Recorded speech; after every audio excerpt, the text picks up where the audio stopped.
ज्यादातर जिनको चुड़ैल होती है ना, इनके एंसेस्टर्स या तो औरत पितर कोई निकलेगी या तो कोई अकाल मृत्यु वाली निकलेगी ऐसे। ठीक है, घर में नेगेटिविटी की अगर अगर आप मेरे 2 साल पहले की वीडियो देखोगे ना, मैं बोलता था कि घर में नेगेटिविटी की वजह से होता है, लेकिन मैं आज गारंटी नहीं, लेकिन मैं 50% पे हूँ कि जरूरी नहीं कि वो जो स्लीप पैरालिसिस करा रही वो नेगेटिविटी हो। वो हो सकता है कोई शक्ति भी हो, कोई देवी हो, कोई सिद्धि हो, भगवान का कोई उसमें भी आ सकता है। तो लेकिन उसका इलाज वही है, ध्यान और जप। मलिंग सपने आना अलग है। स्लीप पैरालिसिस वाला तो कोई शक्ति है जो तुम्हारे को जगाना चाहती है और उसको वही स्टेट मिल रहा है स्लीप वाला। जिसे ध्यान में आ जाओगे वो पावर बन के बाजू में खड़ी हो जाएगी। आज मैं मतलब गारंटी बोल सकता हूँ कि 50% वो प्रेत नहीं है, बहुत बार वो पॉजिटिव चीज भी हो सकती है। अभी तो मेरे को हंसी आती है, पहले तो मेरे को भी होता था ये आवाज नहीं निकल रही है और अपन बोलने की कोशिश कर रहे हैं। अभी तो होता था मेरे को 1 सेकंड में रियलाइज हो जाता है अरे वो हो रहा है स्लीप पैरालिसिस, कोई आया है मेरे से गले लगने के लिए। ऐसा है। एक मेरे को एक सिंपल सा क्वेश्चन का आंसर दो। ये जो है ना बजरंग बाण हनुमान जी को वचन पे बुला रहे, शाबर मंत्र से हनुमान जी को वचन पे बुला रहे, भाई खाली खुद एक बार सोच के देखना कि अगर हनुमान जी ने अगर एक वचन मांग लिया तो कभी कि मैंने तुम्हारे वचन पे आ गया था ना, मैंने ये काम करके दिए ना, अब मेरा वचन है जाओ 70 जन्म और ले लो, क्या कर लोगे तुम? समझ रहे हो? तो ये जो वचन वाला मेरे दिमाग में सिस्टम बैठता है नहीं। शाबर मंत्र और ये दुहाई दे रहे हो तुम कि अगर राम का तो ये है तो आ और ये काम पूरा कर। भाई तुम्हारी 70 पीढ़ी घुस जाएगी पाताल के अंदर अगर हनुमान जी ने ऐसा कर दिए कि अब ठीक है तेरे तो आ गया, लेकिन अब तू भी आ, और पाताल में जाके बैठ जाएंगे सबसे नीचे वाले डायमेंशन पे। हनुमान जी का तो कोई बाल बाका नहीं कर पाएगा, बोलेंगे अब तू आ, और तुम्हारी 70 पीढ़ी पूरी की पूरी नीचे खींची चली आएगी और बोलेंगे बैठ इधर मैं आता हूँ। बस अब हनुमान जी उड़ गए। अब जब तक हनुमान जी नहीं आते ना तुम इधर 7000 साल तक नीचे बैठे रहोगे। तो ये सब ये वचन वाले चक्कर में शाबर मंत्र के मत पढ़ो भाई। मेरे को तो समझ में नहीं आता कोई कैसे कर सकता है। हम तो चलो अगर कोई आके मेरे को बोल देगा तेरे को मेरी कसम है करीम भाई, तेरे को तेरे भगवान की कसम शनि देगी तुझे करके दे दे, मैं तो बता दूंगा। वो देवता है वो नहीं करेंगे ऐसा। लेकिन तुम भी तो वो परीक्षा पे उतरना चाहिए। इसके लिए मैंने बोला ना कि जैसे मैंने बोला कि मैं सीता माता के लिए अग्नि पे चल लूंगा, शायद नहीं, मैं किसी से इतना इमोशनली अटैच नहीं हूँ। ऐसे बहुत सारे देवी देवता, हनुमान जी, शनि देव है। कल मेरे लिए बोलते कि चल ठीक है तूने तो, हालांकि मैंने नहीं लिया लेकिन ठीक है, कल बोलेगे तो बहुत बड़ा हमारा भक्त बनता है ना, चलिए इम्तिहान करके बता। मैं नहीं, मैं बनता ही नहीं तुम्हारा भक्त, मैं तुम्हारा भक्त बनता ही नहीं। मैं झूठा हूँ, मैं फ्रॉड हूँ। मैंने दुनिया को बोला जाप ध्यान करो, मैं तुम्हारा भक्त हुई नहीं। पता नहीं देवता कब मेरी टेस्टिंग ले ले, अपन तो फेल हो जाएंगे। अपन ने तो जितनी किताब पढ़ी है देवता की टेस्टिंग में सारे के सारे फेल हुए। वो नहीं हुए जिन लोग के दिल पे से भगवान का लाभ तक होली हुए। तो बस इसी में शायद अपन, वो भी पता नहीं उसकी मर्जी पास हो गई कि नहीं। लेकिन ये वचन वाले सिस्टम में ना पढ़ो भाई। ये बहुत कसम खा लेते हो, वचन ले लेते हो, मैं आपको गुरु मान रहा हूँ, अभी इनसे मैं ये काम करूंगा। एक तो बात तो वो शिष्य गुरु को नहीं चुनता, गुरु शिष्य को चुनता है। तो हनुमान जी ने आपको चूज नहीं किया, लेकिन ठीक है आप अपना जाप करो, भक्ति करो, लेकिन ऐसे वचन वाला सिस्टम ना लो। नहीं तो फिर कल वो वचन मांग लेंगे तो तुम तो पूरे 70 पीढ़ी लेके रावण पूरा सतयुग से कलयुग तक तो वहीं बैठे रह जाओगे। भाई घर में 2 लोग सुसाइड कर चुके हैं, मैं और माँ नाना जी के साथ रहते हैं। सुसाइड करने वाले, सुसाइड जिसने किया है वो जिस शक्ति ने उसको सुसाइड करवाया उस पर काम करना पड़ता है। तो अगर घर में 2 जन कर चुके हैं तो अगर मान लो फादर की लाइन में या मदर की लाइन में, वो घर से जुड़े हुए या खानदान से जुड़े हुए, बहुत सारे फैक्टर पे काम करना पड़ता है। अगर वो किसी घर में आके 2-3 लोगों ने सुसाइड किया तो घर पे काम करना पड़ेगा। फादर की साइड में अगर हो गया हो या मदर की साइड में हो गया हो तो उनके एंसेस्टर्स में देखना पड़ेगा कहाँ पे किसी ने बैंड बजाई थी क्या। तो मेरे को मेरे एंसेस्टर्स का डेटा निकालना पड़ेगा, तो मम्मी के लिए मेरे को गोवा जाना पड़ेगा। सॉरी, डैडी के लिए मेरे को बॉम्बे जाना पड़ेगा। मेरे दादा पाकिस्तान से आए थे, तो फिर वहाँ जो लोग रहते हैं पाकिस्तान में, हमारे कुछ रिश्तेदार, उनके गांव, मेरे बड़े पापा गए, हम लोग तो नहीं गए, बड़े पापा वहाँ पे गए अफगानिस्तान में, वो गांव तक में गए जहाँ पे से मेरे दादा पैदा हुए थे। मतलब इतनी सोर्स पे जाना काम करेगा। हाँ, अब इसका मतलब क्या, भगवान तुमको इतने लंबे फेरे कराना नहीं, तो फिर सब कुछ छोड़ के घर पे बैठ जाओ, जाप करते हो, सब कुछ भगवान पे छोड़ देना। वो सारे ब्रह्मांड की सारी शक्तियां तुम्हारे पास आएगी, वो चाहे किधर भी हो, कैलाश पर्वत पे बैठी हो, हिमालय पे हो, पाताल में हो, सतलोक में हो, सारी तुम्हारे पास आएगी। भगवान का मकसद ये नहीं तुमको दर दर भटकाए, तुमको आंसर चाहिए इसके लिए। अभी मैं जाप करने बोल रहा हूँ, तुम करोगे नहीं, क्या ही हो गया करीम भाई कितना जाप कर ले, वो स्टेप जब हो जाएगा तो तुम्हारा अलग फायदा निकलेगा। भाई मैंने इतना सीखा हूँ कि जो भी लोग, चाहे वो फॉरेन कंट्री में हो, चाहे दुनिया में कहीं पे हो, मैंने इतना जाना हूँ, सीखा हूँ, समझा हूँ कि एंसेस्टर्स के घर पे साल में एक बार जाना चाहिए। तो आप लोग देखोगे बहुत सारे ऐसे लोग हैं जो एंसेस्टर्स के घर में साल में एक बार जाते हैं, उन पे एक अलग कृपा बनी रहती है। इसका मतलब ये नहीं उनके पास में 10 BMW रोल्स रॉयस आ जाएगी। तो भाई अगर आप ये सोचोगे कि भाई पैसा, बड़ा घर, मिनिस्टर जैसे लोग और करोड़ों रुपए आ जाए, 50 लैम्बोर्गिनी और ये सब खड़े, भाई इसमें मैं तुम्हारे को इतना गारंटी दे देता हूँ, इसमें बहुत सारे ऐसे लोग हैं जिन्होंने कुछ लाइफ में ऐसे डिसीजन ले लिए जो आप नहीं करोगे। समझ रहे हो? तो उन्होंने कोई ऐसी शक्ति को पूज लिया, ऐसी शक्ति को स्थान दे दिया जो बाद में उनको उनके डायमेंशन में घुमाएगी। आज तुमको जो गाड़ी लैम्बोर्गिनी 50 लैम्बोर्गिनी दिला रहा है, कल वो शक्ति भी तुम्हारे को घुमाएगी। ऐसा है। तो वो एक अलग गेम है पैसे का। लेकिन अगर तुम अपने एंसेस्टर के घर पे साल में एक बार जाओ तो बहुत मतलब कृपा होती है। और जाओ साल में एक बार उधर, अभी हिंदुइज्म के हिसाब से तो उसके अंदर पूजा पाठ हवन सब होना चाहिए, लेकिन एक दिया जलाने से बहुत कुछ हो जाता है। एंसेस्टर से लाइन जुड़ी हुई रहती है। ऐसा है। ये तो मैंने जाना हो यार फिजिकली। अगर मान लो आप फॉरेन कंट्री में रह रहे हो और फॉरेन कंट्री में आप जाप हवन पूजा कर रहे हो, उसका इम्पैक्ट कुछ पड़ता ही नहीं इतना, 10-20%, 30% इम्पैक्ट पड़ता है। वही अगर आप एंसेस्टर्स के घर पे एक दिया जलाओ तो 90% इम्पैक्ट होता है। तो ये तो है, ये तो मैंने एक्सपीरियंस किया भाई। बहुत सारे लोग ये सोचते हैं कि नहीं वहाँ लाइफ अच्छी है तो फॉरेन कंट्री चले जाते हैं, बाद में उनके हॉस्पिटलों के बिल इतने बढ़ जाते, वो लोन पे गाड़ी बंगला सब ले लेते, लेकिन उनकी जिंदगी बच्चे बदतर हो जाती। मेरे पास हजारों केसेस है, कितने सारे तो अपने फॉरेनर ही है ना, आज से नहीं 5 साल से फॉरेन कंट्री के। मैं इसके लिए बोलते हो कुछ कर नहीं पाते हो, ये बेचारे ऐसे लोग हैं। तो ये और लाइफ बदतर होती चली जाती है। लेकिन वो ठीक है, बहुत सारे ऐसे जो इंडिया में वहीं घर के पास रह रहे वो तो वो सुखी है। तो इम्पैक्ट तो होता है घर का, नो डाउट इम्पैक्ट होता है।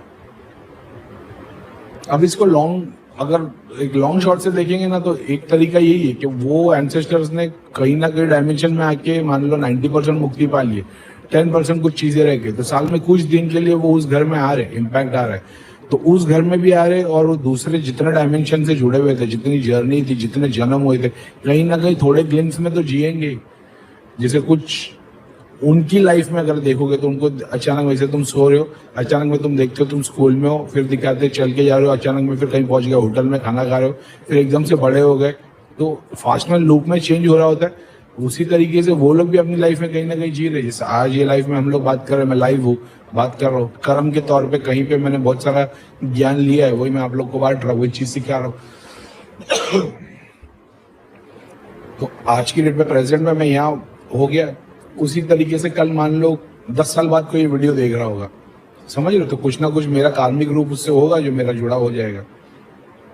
कहीं पे मैंने किसी को भटकाया होगा, मान लो किसी कुत्ते के ऊपर से गाड़ी लेके चला गया होगा, अब वो मेरा एक हो गया होगा कुछ दोष, 20 साल के बाद मालूम पड़ा वो इंसान की योनि में आया है और मैं यहाँ पे हाथ जोड़ के माफी मांग रहा हूँ कि यार कुछ हो गया होगा तो माफ कर दे।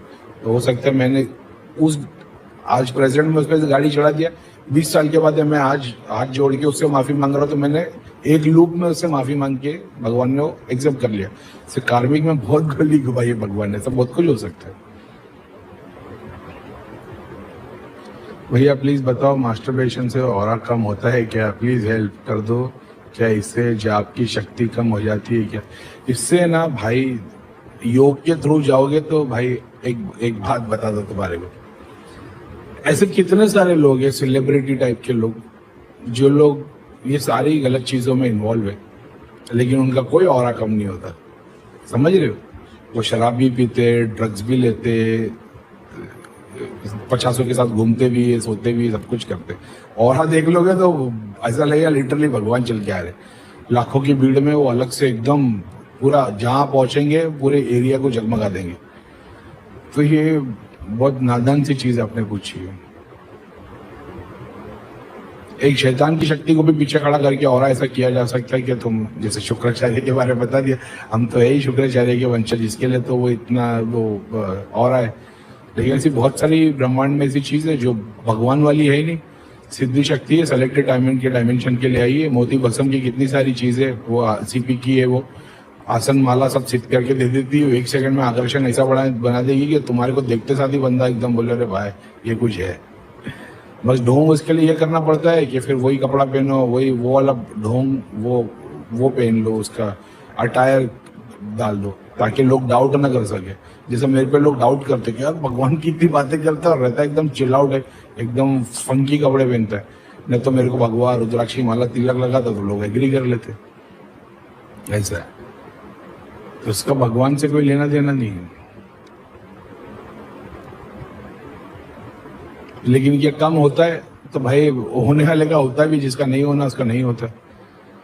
तो मैंने कोई ब्रह्मचारी का पालन नहीं किया कभी भी। मेरी शादी, मेरे बच्चे दो, तो धाम से जुड़ा हुआ आज कितना हो गया, 5 साल हो गए हैं शायद, 2019 से कभी कोई ब्रह्मचारी का पालन नहीं किया। गृहस्थ जीवन है अपना, फुल्ली चार्ज रहते ही है, कभी कोई कमी महसूस नहीं हुई। बीच में 6-8 महीना पहले मैं जब थोड़ा सा लोगों के लिए काम करता था, यूट्यूब वगैरह पे इतना वीडियो नहीं बनाता था, उस टाइम पे सिर्फ और सिर्फ मैं ये चाह रहा था कि कुछ ऐसी लीला हो जाए कि जो लोग देख नहीं सकते, बोल नहीं सकते, सुन नहीं सकते, उन लोगों के लिए मैं कुछ कर पाऊँ। तो मैंने कुछ लोगों से रिक्वेस्ट की थी, कुछ लोगों ने मेरे पास में केस भेजे, जिनको दिखाई नहीं देता ना उनको इंट्यूशन स्ट्रांग होने लग गए थे मेरे से जुड़ने के बाद। तो अब मेरे को ऐसा था जीसस क्राइस्ट लोगों को हाथ लगा के दृष्टि मिल जाती थी, आंखें आ जाती थी। मतलब भगवान अगर ऐसा कुछ लीला कर देवे तो क्योंकि पॉसिबल है, मेरा बिलीफ यही है कि अगर वो कर सकते तो हम क्यों नहीं कर सकते। पॉसिबल है, ट्राई तो करके देखो। भगवान ने कहीं ये तो नहीं बोला नहीं नहीं इसी से करवाऊंगा, दूसरों से नहीं, सबको सिखाएंगे वही चीज। मैंने ये देखा हो कि जो लोग देख नहीं सकते थे उन लोग अपनी प्रैक्टिस के बाद में उनका इंट्यूशन स्ट्रांग होने लग गया था ऐसा। लेकिन उसमें महारत नहीं मिली मेरे को, नहीं तो मैं बहुत फिर क्या ही बोलूं, लेकिन ठीक है। तो ऐसे आप भी हो सकते हैं। जब मेरे ऐसा बंदा इतना पापी है अगर ये चीज को अचीव कर सकते हैं, तो आप लोग तो भाई संत टाइप के लोग हैं, अच्छे हैं, पहले से ही वही परंपरा है, भगवान है, नॉनवेज नहीं खाते, महिमा है, तो फिर और ज्यादा रास्ता आसान हो जाएगा। भैया कुछ ऐसा बताओ जिससे एक्शन लेने की और कुछ करने की इच्छा होने लगे फिर से। लाइफ में एक पर्पस ढूंढना होता है, पर्पस ढूंढ लेते हो तो फिर आप खुद सेल्फ मोटिवेट हो जाते हो।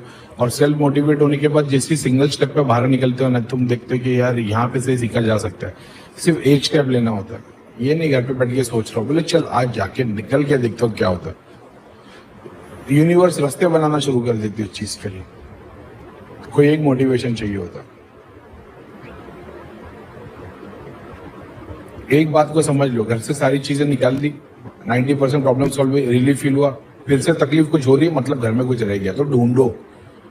ढूंढने के बाद भी नहीं मिल रहा है तो जब जाप करोगे तो एंसेस्टर्स के लिए करो और ध्यान करो, त्रिलोक नगरी की शक्ति दिखाएगी कहाँ क्या छुपा हुआ। समझ रहे हो, सारे मैंने आंसर बता के रखे यूट्यूब पे, टेलीग्राम पे। एंसेस्टर्स के लिए जाप करो, ज्यादा से ज्यादा जाप करो, चीजें दिखना शुरू की, सिद्धि आएगी, शक्ति आएगी बहुत आसानी से। कॉन्फिडेंस इतना बढ़ जाएगा, किसी चीज से डरोगे नहीं। तो मैंने ये जाना है घर से चीजें निकालने पे 90% आराम हो जाता है। उसके बाद जो बचता है तो घर में जितने भी नेगेटिविटी, भूत प्रेत, परी, सिद्धि, शक्ति जो आया रहेगी वो आना शुरू हो जाएगी। तो फिर उस पर काम करना पड़ता है। उसके बाद में 3 पीढ़ी, तुम्हारा घर, बाप दादा का, या मतलब आज आप प्रेजेंट घर, पेरेंट्स का घर और ग्रैंड पेरेंट्स का घर, ये तीनों जगह पे, जब चाहे वो 2 घर हो चाहे वो एक ही घर हो, ये तीनों जगह पे काम करना पड़ता है। मान लो बाप दादा के टाइम से उसी घर में रह रहे हो, वो चीजें निकाल दोगे, काम होना शुरू हो जाएगा। अब भैया वो लोग, जो लोग, हम तो नहीं पूछ रहे, लेकिन चाचा ताऊ लोग के घर पे पितर पूजे जा रहे, तो तुम 3 घंटे 6 घंटे से ज्यादा जाप करना पड़ेगा, तो वो पितर का नेगेटिव इम्पैक्ट तुम पे नहीं होगा। ऐसा है। उसके अलावा हवन करोगे तो पावर बढ़ जाएगी। उसके बाद घर का जो बड़ा है वो कुरान पढ़े तो उनको सूक्ष्म होना शुरू हो जाएंगे।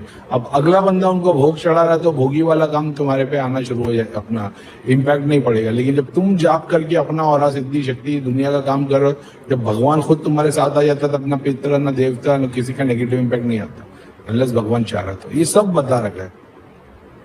अब मान लो भैया हमने पितरों का स्थान बना रखे है गाँव में, वहां पे तो नहीं जाते, आपने मना किया तो भोग चढ़ाना बंद किया, पितरों का स्थान बना दिया, भोग चढ़ाना बंद किया। मैंने ये भी तो बताया अमावस पूर्णिमा को वहां पे हवन कर लो, किसी पंडित को बुला के वहां पे हवन कर लो। क्या होगा, मान लो वहां पे किसी ने अपने प्रेत भेज दिए, किसी ने नारियल उतार के डाल दिया, किसी ने बोल दिया भाई ये पितरों का जो स्थान है ना, इसने तुम्हारा घर खराब किया, तुम ये जाके वहां डाल दो, तो इम्पैक्ट तो तुम पे भी नेगेटिव होगा। लेकिन अमावस पूर्णिमा को हवन करवाओ ना उधर, तो जो प्रेत है जहाँ पे हवन होगा वहां पे देवता आएंगे, देवता उस जगह पे आएंगे, तो वहां पे से प्रेत भागेंगे ही भागेंगे। तो देवता को जब दिखेगा कि हर महीने हो रहा है, हर 15 दिन में हो रहा है, हर हफ्ते हो रहा है, तो देवता वहां पे स्थान ले लेंगे।